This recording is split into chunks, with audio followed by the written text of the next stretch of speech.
Hello, welcome and a very pleasant good afternoon to everybody.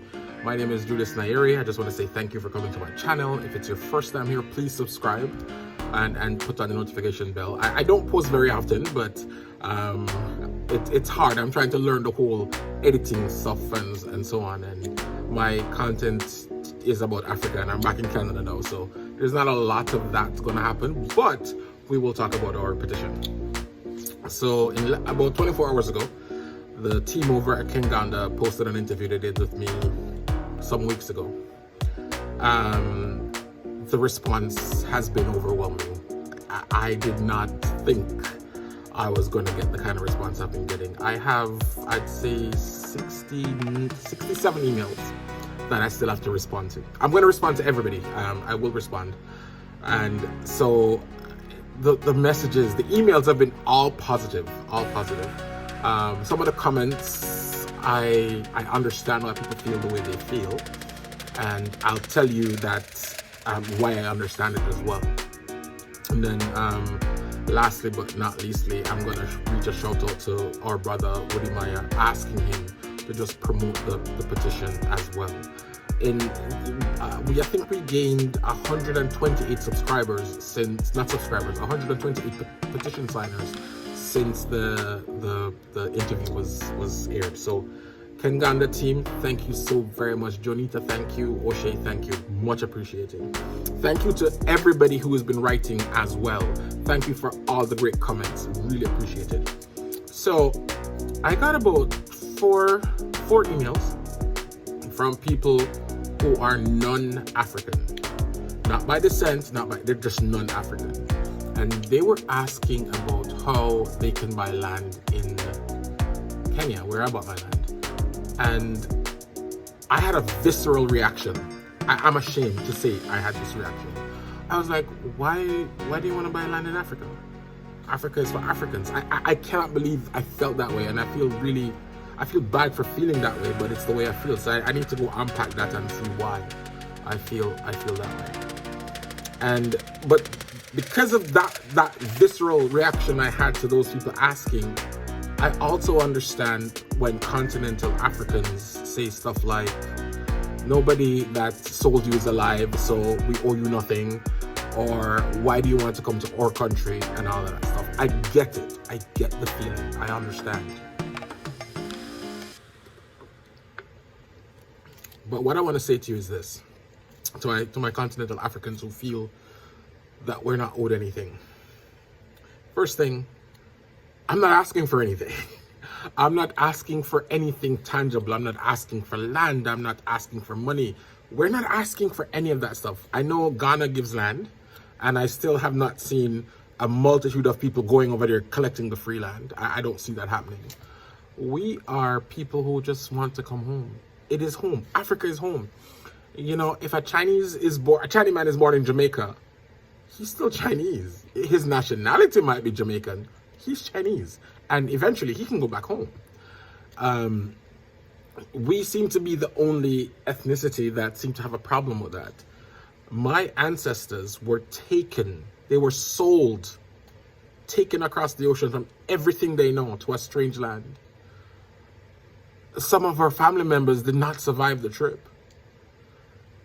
And while I understand some of the reluctance for us to come home, it is our home. It is our home. I consider myself an African before everything, before my nationality of that of Jamaican or my nationality as a Canadian. I am an African. So we're not asking for land. We're not asking for money. We're simply saying, give us the opportunity to come live and establish businesses. I have to pay $100,000 to a Kenyan bank to get my work permit. I'm not complaining. I'll go take a loan. I'll do what I have to do. But I was doing some research, and someone actually told me that to get a green card is $50,000 US to get a green card so you can go open a business.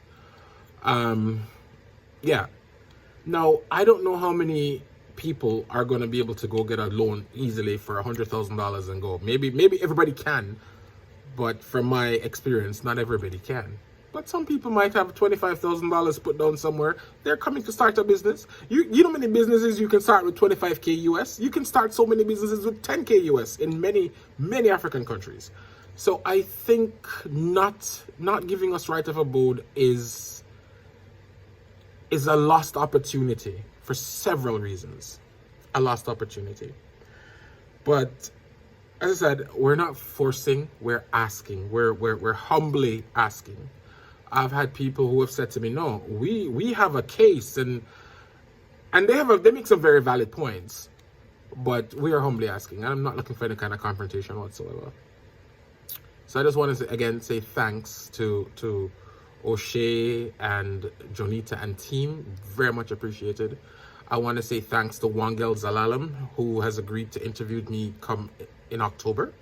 I'm reaching out to brother Woody Maya. I know he has staff working for him, so maybe they just hit delete, because back in the day I'd message him, he'd respond, but now these days it's very hard to get a hold of the man, and I understand he's doing the yeoman's work, you know, so you got to give him time to respond. And yeah, people are asking if they can donate money. No, this is not a money donation thing. All I'm asking is for your signature and to share the petition and to talk about it.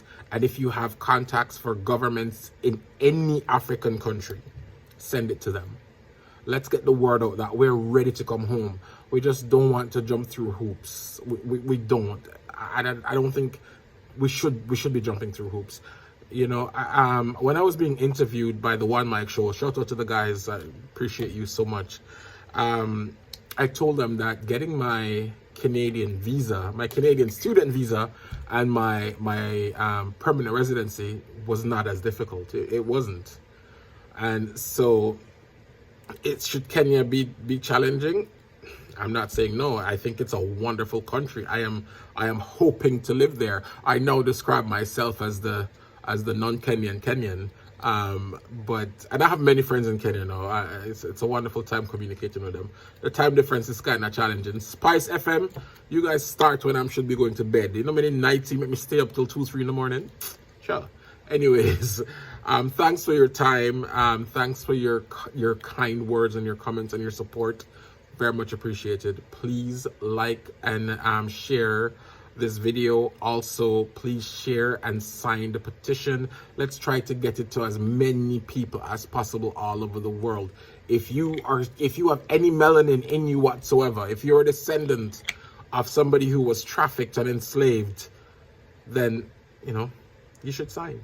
Whether or not you want to go back to Africa, you probably want to go as a tourist or so on, by all means. But I'm telling you, there is a feeling you will get when you get to the motherland and your foot touch that soil.